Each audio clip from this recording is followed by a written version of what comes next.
Soybean शेतात उन्हाळ्यामध्ये नांगरणी केली याच्यावर तुमचं 15 ते 20% उत्पादन अवलंबून आहे प्रति एकर.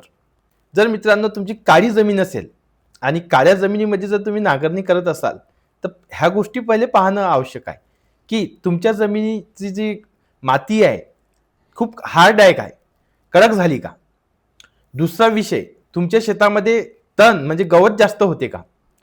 तिसरी गोष्ट, पाण्याचा जो निचरा आहे, पाणी धरून राहिली का जमीन? चौथी गोष्ट, जमिनीमध्ये जे वरचा थर हा एकदम कडक आणि त्याला क्रॅक म्हणजे भेगा गेल्या काय, तर तेव्हा तुम्हाला तिथं नांगरणी करणं आवश्यक आहे मित्रांनो. जेणेकरून जमीन भुसभुशीत होईल, पाण्याचा निचरा चांगला होईल आणि उत्पादन वाढेल. पण जर तुमची जमीन ऑलरेडी भुसभुशीत असली आणि तुम्ही जर तिथं नांगरटी केली, तर मित्रांनो सेंद्रिय कर्ब हा जमिनीतला कमी होतो. तसेच जे उपयुक्त सूक्ष्म जीवाणू आहेत जमिनीमध्ये, त्यांची संख्या कमी होते आणि उत्पादनावर घट होते.